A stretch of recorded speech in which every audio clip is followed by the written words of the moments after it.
Hello friends, welcome back to NVR updates YouTube channel. PGCET 2024 ಅಪ್ಡೇಟ್ಗೆ ಸ್ವಾಗತ. ಇವತ್ತಿನ ಈ ವಿಡಿಯೋದಲ್ಲಿ ಒಂದು ಆಪ್ಷನ್ ಎಂಟ್ರಿ ಡೇಟ್ ಆದರೆ ಇವತ್ತು 12 ಗಂಟೆವರೆಗೂ ಆದರೆ ಎಕ್ಸ್ಟೆಂಡ್ ಆಗಿದೆ. ಅದ್ರ ಬಗ್ಗೆ ಹಾಗೆ ಸುಮಾರು ವಿದ್ಯಾರ್ಥಿಗಳಾದರೆ ನಮಗೆ ಆಪ್ಷನ್ ಎಂಟ್ರಿ ಲಿಂಕ್ ಆದರೆ ವರ್ಕ್ ಆಗ್ತಿಲ್ಲ ಅಂತ ಕೇಳ್ತಿದ್ದಾರೆ. ಅವ್ರದ್ದು ಫಸ್ಟು ಎಲಿಜಿಬಿಲಿಟಿ ಆದರೆ ತಿಳ್ಕೊಳ್ಳಿ. ಅದರ ಬಗ್ಗೆ ಆದರೆ ನಾನು ಎಕ್ಸ್ಪ್ಲೇನ್ ಮಾಡ್ತೀನಿ. ಯಾರಾದರೆ ಎಲಿಜಿಬಲ್ ಇದ್ದಾರೆ, ಯಾರು ಎಲಿಜಿಬಲ್ ಇಲ್ಲ ಅಂತ. ಹಾಗೆ ಅನೇಕ ವಿದ್ಯಾರ್ಥಿಗಳು ಒಂದು ಕ್ಲಾಸಸ್ ಆದರೆ ಯಾವಾಗಿಂದ ಶುರುವಾಗುತ್ತೆ, ಹಾಗೆ ಕಾಲೇಜ್ ಫೀಸ್ನ ಯಾವ ರೀತಿ ಆದರೆ ತಿಳ್ಕೊಬೇಕು ಅಂತ ಈ ರೀತಿ ಕೆಲವೊಂದು ಡೌಟ್ಸ್ ಆದರೆ ಕೇಳ್ತಿದ್ದಾರೆ. ಅದ್ರ ಬಗ್ಗೆ ಎಲ್ಲನೂ ನಾನು ಈ ವಿಡಿಯೋಲ್ಲಾದರೆ ಕಂಪ್ಲೀಟಾಗಿ ತಿಳಿಸ್ಕೊಡ್ತೀನಿ. ಅದಕ್ಕೂ ಮುನ್ನ ನಮ್ಮ ಚಾನಲ್ಗೆ ಇನ್ನೂ ಯಾರು ಸಬ್ಸ್ಕ್ರೈಬ್ ಆಗಿಲ್ವೋ ಸಬ್ಸ್ಕ್ರೈಬ್ ಆಗಿ, ಹಾಗೆ ವಿಡಿಯೋ ಇನ್ಫಾರ್ಮೇಟಿವ್ ಅನಿಸಲ್ಲಿ ತಪ್ಪದೇ ವಿಡಿಯೋಗಾದರೆ ಒಂದು ಲೈಕ್ ಆದರೆ ಮಾಡಿ. ಇದರಿಂದ ನಿಮಗೆ ಕಂಟಿನ್ಯೂಸ್ ಆಗಿ ಕೌನ್ಸಿಲಿಂಗ್ ಅಪ್ಡೇಟ್ಸು ಹಾಗೆ scholarship, government hostel related updates ನಮ್ಮ ಚಾನಲಲ್ಲಿ ಟೈಮ್ ಟು ಟೈಮ್ ಬರ್ತಾ ಇರುತ್ತೆ. ಬನ್ನಿ ಈಗ ವಿಡಿಯೋ ಆದರೆ ಶುರು ಮಾಡೋಣ. ಮೊದಲಿಗೆ ಅನೇಕ ವಿದ್ಯಾರ್ಥಿಗಳು ನಮಗೆ ಲಿಂಕ್ ಆದರೆ ವರ್ಕ್ ಆಗ್ತಿಲ್ಲ, ಹಾಗೆ ಒಂದು ಸರ್ವರ್ ಇಶ್ಯೂಯಿಂದ ಆಪ್ಷನ್ ಎಂಟ್ರಿ ಮಾಡೋಕ್ಕಾಗಿರಲಿಲ್ಲ, ಎಕ್ಸ್ಟೆಂಡ್ ಆದರೆ ಮಾಡ್ತಾರಾ ಅಂತ ಕೇಳಿದರು. ನಿನ್ನೆನೂ 1 ಗಂಟೆವರೆಗೂ ಆದರೆ ಎಕ್ಸ್ಟೆಂಡ್ ಮಾಡಿದರು. ಮತ್ತು ಈಗ ಇವತ್ತು 30/11/2024 ಮಧ್ಯಾಹ್ನ 12 ಗಂಟೆವರೆಗೂ ಆದರೆ ಎಕ್ಸ್ಟೆಂಡ್ ಆಗಿದೆ. ಇದು ಈಗಾಗಲೇ ನೈಟೇ ಬಂದಿತ್ತು, ನಾನು ಅಪ್ಡೇಟ್ ಕೊಡೋಕ್ಕಾಗಿರಲಿಲ್ಲ. ಅದಕ್ಕೆ ಇನ್ನೂ ಯಾರಾದರೂ ಉಳ್ಕೊಂಡಿದ್ರೆ ಮಾಡೋಂಗಿದ್ರೆ ಆಪ್ಷನ್ ಎಂಟ್ರಿ ನೀವು ಮಾಡಿಪೈ, ಹಾಗೆ ರಿಯಾರ್ಡರು, ಡಿಲೇಟು, ಹಾಗೆ ಹೊಸ ಕಾಲೇಜಸ್ನ ಯಾವುದಾದ್ರೂ ಆ್ಯಡ್ ಮಾಡಬೇಕಂದ್ರೆ ಮಾಡ್ಕೊಳ್ಳಿ. ಇನ್ನೂ 12 ಗಂಟೆವರೆಗೂ ಆದರೆ ಟೈಮ್ ಇದೆ. ಇಲ್ಲಿ ಸುಮಾರು ವಿದ್ಯಾರ್ಥಿಗಳು ಕೇಳ್ತಿರೋದು, ನಮ್ಮದು PGCET ನಂಬರ್ ವರ್ಕ್ ಆಗ್ತಿಲ್ಲ, ನಾವು ಲಾಗಿನ್ ಆಗೋಕ್ಕಾಗ್ತಿಲ್ಲ ಅಂತ ಹೇಳ್ತಿದ್ದಾರೆ. ನೀವು ಯಾರ್ಯಾರು ಎಲಿಜಿಬಲ್ ಇದ್ದೀರಾ ಅಂಥ ವಿದ್ಯಾರ್ಥಿಗಳು ಖಂಡಿತ ಲಾಗಿನ್ ಆದರೆ ಆಗ್ತಿದೆ. ಅನೇಕ ವಿದ್ಯಾರ್ಥಿಗಳು ಆಪ್ಷನ್ ಎಂಟ್ರಿ ಮಾಡಿದ್ದಾರೆ, ಮೆಸೇಜು ಮಾಡ್ತಿದ್ದಾರೆ. ಫಸ್ಟು ನೀವು ಎಲಿಜಿಬಲ್ ಇದ್ದೀರಾ ಇಲ್ವಾ ಅಂತ ಆದರೆ ತಿಳ್ಕೊಳ್ಳಿ. ಈಗ ಸೆಕೆಂಡ್ ರೌಂಡ್ಗೆ ಯಾರ್ಯಾರು ಎಲಿಜಿಬಲ್ ಇದ್ದೀರಾ ಅಂತ ಹೇಳ್ತೀನಿ ನೋಡಿ. ಫಸ್ಟ್ ರೌಂಡಲ್ಲಿ ಯಾರೆಲ್ಲ ಚಾಯ್ಸ್ 2 ಕೊಟ್ಟಿದ್ದೀರಾ ಅಂಥ ವಿದ್ಯಾರ್ಥಿಗಳು ಫೀಸ್ನ ಪೇ ಮಾಡಿರಬೇಕು. ಕಂಪಲ್ಸರಿ ನೀವು ಹೋಲ್ಡ್ ಮಾಡಿಕೊಂಡು ಸೀಟ್ಗೆ ಫೀಸ್ ಆದರೆ ಪೇ ಮಾಡಿದರೆ ಅಂಥ ವಿದ್ಯಾರ್ಥಿಗಳು ಮಾತ್ರ ಎಲಿಜಿಬಲ್ ಇರ್ತೀರಾ. ಹಾಗೆ ಚಾಯ್ಸ್ 3 ಯಾರಾದರೂ ಕೊಟ್ಟಿದ್ದೀರಾ ಅಂಥ ವಿದ್ಯಾರ್ಥಿಗಳಾದರೆ ಎಲಿಜಿಬಲ್ ಇರ್ತೀರಾ. ಇಷ್ಟು. ಹಾಗೆ ಇದ್ರ ಜೊತೆಗೆ ಯಾರಿಗೆಲ್ಲ ಫಸ್ಟ್ ರೌಂಡಲ್ಲಿ ಯಾವುದೇ ಸೀಟ್ ಅಲಾಟ್ ಆಗಿರೋಲ್ಲೋ ಆ ವಿದ್ಯಾರ್ಥಿಗಳಾದರೆ ಎಲಿಜಿಬಲ್ ಇರ್ತೀರಾ. ಇನ್ನು ಉಳಿದ ವಿದ್ಯಾರ್ಥಿಗಳು ಯಾರಾದರೆ ಚಾಯ್ಸ್ 2 ಕೊಟ್ಟು ಫೀಸ್ನ ಪೇ ಮಾಡ್ದಿರಾ ಹಾಗೆ ಬಿಟ್ಬಿಟ್ಟು ಸೀಟ್ ಆಟೋಮೆಟಿಕ್ಕಾಗಿ ಕ್ಯಾನ್ಸಲ್ ಆಗುತ್ತೆ ಬಿಡಿ ಅಂತ ಯಾರಾದರೆ ಇದ್ದೀರಾ ಅಂಥ ವಿದ್ಯಾರ್ಥಿಗಳು ಯಾರಾದರೆ ಫೀಸ್ ಪೇ ಮಾಡಿಲ್ಲೋ ಅಂಥ ವಿದ್ಯಾರ್ಥಿಗಳು ಎಲಿಜಿಬಲ್ ಇರಲ್ಲ. ಹಾಗೆ ಇನ್ನು ಕೆಲವೊಂದು ವಿದ್ಯಾರ್ಥಿಗಳಾದರೆ ಚಾಯ್ಸ್ 1 ಕೊಟ್ಟು ಕಾಲೇಜ್ಗೆ ಅಡ್ಮಿಷನ್ ಆಗ್ದಿರ ಮತ್ತು ಒಂದು ಫೀಸ್ನ ಪೇ ಮಾಡಿ ಅದನ್ನು ಸೀಟ್ ಸರೆಂಡರ್ ಮಾಡಿದ್ರು, ನೀವು ಇನ್ ಕೇಸ್ ಕ್ಯಾನ್ಸಲ್ ಮಾಡ್ಕೊಂಡಿದ್ರು ಚಾಯ್ಸ್ 1ನಲ್ಲಿ ಪೇ ಮಾಡಿ ಫೀಸ್ನ ಕಾಲೇಜ್ಗೆ ಅಡ್ಮಿಷನ್ ಆಗಿ ಕ್ಯಾನ್ಸಲ್ ಮಾಡಿಕೊಂಡು ಮತ್ತೆ ಈಗ ನಾವು ಸೆಕೆಂಡ್ ರೌಂಡ್ ಆದರೆ ಪಾರ್ಟಿಸಿಪೇಟ್ ಮಾಡಬೇಕು ಅಂತ ಬಂದರೂ ನೀವು ಆದರೆ ಎಲಿಜಿಬಲ್ ಇರಲ್ಲ. ಒನ್ಸು ನೀವು ಇಲ್ಲಿ ಸೀಟ್ ಕ್ಯಾನ್ಸಲೇಷನ್ ಲಿಂಕ್ ಮೂಲಕ ಆಗಿ ಇಲ್ಲ ನೀವು KAಗೆ ಹೋಗಿ ಸೀಟ್ ಕ್ಯಾನ್ಸಲ್ ಯಾರ್ಯಾರು ಮಾಡ್ಕೊಂಡಿದ್ರೋ ಯಾವುದೇ ಆಗಿರಲಿ, ಚಾಯ್ಸ್ 2 ಆಗಿರಲಿ, ಚಾಯ್ಸ್ 1 ಕೊಟ್ಟಿರಲಿ ಅಂಥ ವಿದ್ಯಾರ್ಥಿಗಳೆಲ್ಲ ಎಲಿಜಿಬಲ್ ಇರಲ್ಲ. ಹಾಗೆ ಚಾಯ್ಸ್ 3 ಕೊಟ್ಟು ಯಾರಾದರೆ ಪಾರ್ಟಿಸಿಪೇಟ್ ಮಾಡ್ತಿದ್ದೀರಾ, ಚಾಯ್ಸ್ 4 ಕೊಟ್ಟಿದ್ದೀರಾ ಅಂಥ ವಿದ್ಯಾರ್ಥಿಗಳು ಎಲಿಜಿಬಲ್ ಇರೋದಿಲ್ಲ. ಅವರೆಲ್ಲ ನೀವು ಕ್ವಿಟ್ ಆದಂಗೆ ಒಂದು ಚಾಯ್ಸ್ 4 ಕೊಟ್ಟ ವಿದ್ಯಾರ್ಥಿಗಳು. ಇಷ್ಟು ವಿದ್ಯಾರ್ಥಿಗಳಾದರೆ ನೀವು ಆಪ್ಷನ್ ಎಂಟ್ರಿಗೆ ಸೆಕೆಂಡ್ ರೌಂಡ್ಗಾದರೆ ಎಲಿಜಿಬಲ್ ಇರೋದಿಲ್ಲ. ಇದ್ರ ಜೊತೆಗೆ ಅನೇಕ ವಿದ್ಯಾರ್ಥಿಗಳು ಕೇಳ್ತಿರೋದು, ನಮಗೆ ರೀಫಂಡ್ ಡೀಟೇಲ್ಸು ಫಿಲ್ ಮಾಡಬೇಕಾ ಬೇಡ ಅಂತ. ರೀಫಂಡ್ ಡೀಟೇಲ್ಸ್ ಆದರೆ ಫಿಲ್ ಮಾಡಿ, ಖಂಡಿತ ನಿಮಗೆ ತೊಂದರೆ ಏನೂ ಆಗೋಲ್ಲ. ಇನ್ ಕೇಸು ನೀವೇನಾದರೂ ಈ ರೌಂಡಲ್ಲಿ ಸೀಟ್ನ ಕ್ಯಾನ್ಸಲ್ ಮಾಡಿಕೊಂಡು ಇನ್ ಕೇಸ್ ಏನಾದರೂ ಥರ್ಡ್ ರೌಂಡ್ ಎಲ್ಲ ಕಂಡಕ್ಟ್ ಮಾಡಿದ್ರೆ ಸೀಟ್ನ ಕ್ಯಾನ್ಸಲ್ ಮಾಡ್ಕೋಬೇಕಾದ್ರೆ ನಿಮ್ಮ ಬ್ಯಾಂಕ್ ಖಾತೆಗಾದರೆ ಅಮೌಂಟ್ ಆದರೆ ಹಾಕ್ತಾರೆ. ಇನ್ನು ಅನೇಕ ವಿದ್ಯಾರ್ಥಿಗಳಾದರೆ MBA ಕ್ಲಾಸಸ್ ಯಾವಾಗ ಸ್ಟಾರ್ಟ್ ಆಗುತ್ತೆ, ಹಾಗೆ MCA ಯಾವಾಗ ಸ್ಟಾರ್ಟ್ ಆಗುತ್ತೆ ಅಂತ, ಈ ರೀತಿ MTechದೆಲ್ಲ ಯಾವಾಗ ಸ್ಟಾರ್ಟ್ ಆಗುತ್ತೆ ಅಂತ ಕೇಳ್ತಿದ್ದಾರೆ. ಇದಕ್ಕೆ ಎಕ್ಸಾಕ್ಟಾಗಿ ಹೇಳೋಕ್ಕೆ ಡೇಟ್ ಹೇಳಬೇಕಂದ್ರೆ ಒಂದು ಕಾಲೇಜ್ ಕಡೆಯಿಂದನೇ ನೀವು ಕನ್ಫರ್ಮೇಷನ್ ಆದರೆ ಮಾಡ್ಕೋಬೇಕಾಗುತ್ತೆ. ಆಲ್ರೆಡಿ ಕೆಲವೊಂದು ಯೂನಿವರ್ಸಿಟೀಸಲ್ಲಿ ಟೆಂಟೇಟಿವ್ ಟೈಮ್ ಟೇಬಲ್ ಎಲ್ಲ ಕೊಟ್ಟಿದ್ದಾರೆ, VTUಲೆಲ್ಲ ಬಂದಿದೆ. ಅದ್ರ ಬಗ್ಗೆ ಎಲ್ಲ ನಾನು ಮುಂದೆ ತಿಳಿಸ್ಕೊಡ್ತೀನಿ.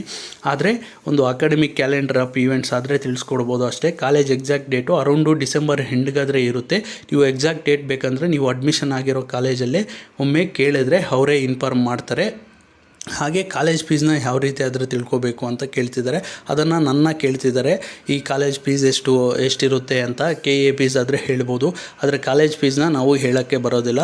ಆ ಒಂದೊಂದು ಕಾಲೇಜಲ್ಲಿ ಒಂದೊಂದು ಫೀಸ್ ಆದರೆ ಇರುತ್ತೆ. ಅವರ ಕಾಲೇಜು ಒಂದು ವೆಬ್ಸೈಟ್ಗಾದರೆ ಭೇಟಿ ನೀಡಿ, ಅಲ್ಲಿ ನಿಮಗೆ ಮೊಬೈಲ್ ನಂಬರ್ ಆದರೆ ಸಿಗುತ್ತೆ, ರಿಸೆಪ್ಷನಿಸ್ಟು ಇಲ್ಲ ಅಡ್ಮಿಷನ್ ನಂಬರ್ ಆದರೆ ಸಿಗುತ್ತೆ ಅಡ್ಮಿಷನ್ ಡಿಪಾರ್ಟ್ಮೆಂಟ್ದು. ಅವ್ರಿಗೆ ಕಾಲ್ ಮಾಡಿ ನೀವಾದರೆ ಒಮ್ಮೆ ವಿಚಾರಿಸಿ, ಅಲ್ಲಿ ನಿಮಗೆ ಎಕ್ಸಾಕ್ಟು ಫೀಸ್ ಎಷ್ಟು ಇರುತ್ತೆ ಕಾಲೇಜ್ದು ಅಂತ ಆದರೆ ಗೊತ್ತಾಗುತ್ತೆ.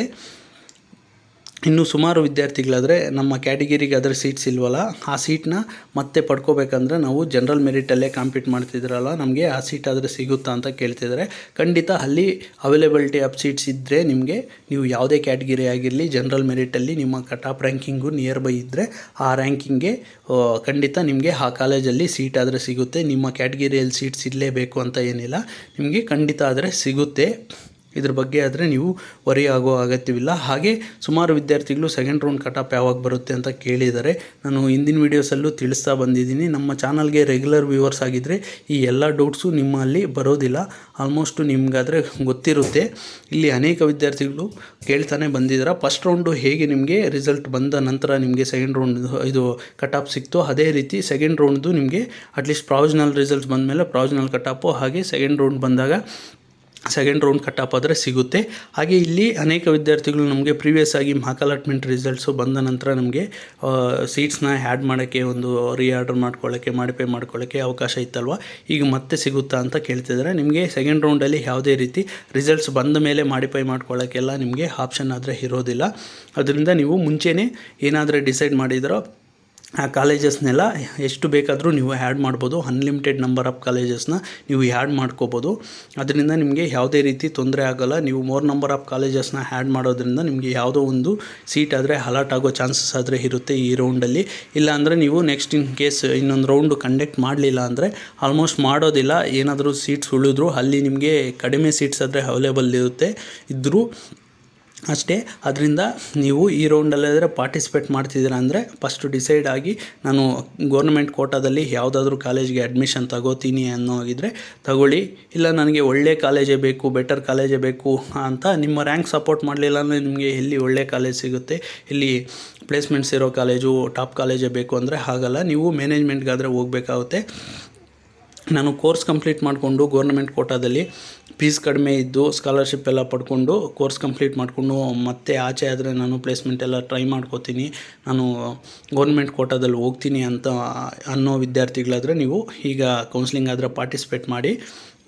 ಇಲ್ಲಿ ನಮಗೆ ಫಸ್ಟ್ ರೌಂಡಲ್ಲಿ ಸಿಕ್ಕಿದ ಕಾಲೇಜೇ ಸಿಗಬೇಕಂದ್ರೆ ಏನು ಮಾಡಬೇಕು ಅಂತ ಕೇಳ್ತಿದ್ದಾರೆ. ಅದೊಂದು ಕಾಲೇಜನ್ನ ಉಳಿಸಿ ಇನ್ನೆಲ್ಲ ಕಾಲೇಜಸ್ನಾದರೆ ಡಿಲೆಕ್ಟ್ ಮಾಡಿ. ಇದ್ರ ಬಗ್ಗೆ ನಾನು ಸುಮಾರು ವೀಡಿಯೋಸಲ್ಲಿ ಹಿಂದಿನ ವೀಡಿಯೋಸಲ್ಲೇ ತಿಳಿಸ್ಕೊಟ್ಟಿದ್ದೀನಿ. ಆದರೂ ಕೇಳ್ತಿರೋದ್ರಿಂದ ಯಾರಾದರೂ ಹೊಸಬ್ರಿದ್ದರೆ ತಿಳ್ಕೊಳ್ಳಿ ಅಂತ ಹೇಳ್ತಿದ್ದೀನಿ ಅಷ್ಟೇ. ಇನ್ನು ಯಾರಿಗಾದರೂ ಒಂದು ಕೌನ್ಸ್ಲಿಂಗಲ್ಲಿ ಏನಾದರೂ ಪ್ರಾಬ್ಲಮ್ ಫೇಸ್ ಮಾಡ್ತಿದ್ರೆ ಅದೆಲ್ಲ ಇದ್ದರೆ ನಿಮಗೆ ನಿಜವಾಗ್ಲೂ ನೀವು ಎಲ್ಲ ಎಲಿಜಿಬಲ್ ಇದ್ದರೂ ನಿಮಗೆ ಲಾಗಿನ್ ಆಗೋಕ್ಕೆ ಆಗ್ತಿಲ್ಲ ಅಂದರೆ ನೀವು ಡೈರೆಕ್ಟಾಗಿ KEನಾದರೆ ಕಾಂಟ್ಯಾಕ್ಟ್ ಮಾಡಬೇಕಾಗುತ್ತೆ. ಯಾವುದೇ ರೀತಿ ಆನ್ಲೈನಲ್ಲಾದರೆ ಅವಕಾಶ ಆದರೆ ಇಲ್ಲ. ಅದರಿಂದ ನೀವು ಡೈರೆಕ್ಟಾಗಿ KEಗಾದರೆ ಮೇಲ್ ಮಾಡಿ. ಆಲ್ಮೋಸ್ಟು keauthority.ka.nic.in ಅಂತ ಇದೆ, ಅದು ಮೇಲಲ್ಲಿ ರೆಸ್ಪಾಂಡ್ ಮಾಡ್ಬೋದು. ಇಲ್ಲ ನೀವು ಡೈರೆಕ್ಟಾಗಿ ಇಲ್ಲಿ ಸಂಪಿಗೆ ರಸ್ತೆ 18th ಕ್ರಾಸು ಮಲ್ಲೇಶ್ವರಂ ಬ್ಯಾಂಗ್ಳೂರು ಅಲ್ಲಿಗಾದರೂ ಹೋಗಬೇಕಾಗುತ್ತೆ. ಕಾಲಲ್ಲಿ ಅಷ್ಟೊಂದು ನಿಮಗೆ ರೆಸ್ಪಾಂಡು ಮಾಡಲ್ಲ ಅವರು, ಸರಿಯಾಗಿ ಪ್ರಾಪರಾಗಿ ನಿಮಗೆ ಕಾಲೇ ಕನೆಕ್ಟ್ ಆಗೋಲ್ಲ. ಅದರಿಂದ ನಿಮಗೆ ಏನಾದರೂ ಪ್ರಾಬ್ಲಮ್ಸ್ ಇದ್ದರೆ ಫೇಸ್ ಮಾಡ್ತಿದ್ರೆ ಡೈರೆಕ್ಟಾಗಿ KEನೇ ಕಾಂಟ್ಯಾಕ್ಟ್ ಮಾಡಬೇಕಾಗುತ್ತೆ. That's all for this video. Keep watching NVR updates for more educational and scholarship related updates. Thanks for watching guys. ಮುಂದಿನ ವಿಡಿಯೋಲಿ ಅದರ ಸಿಗೋಣ.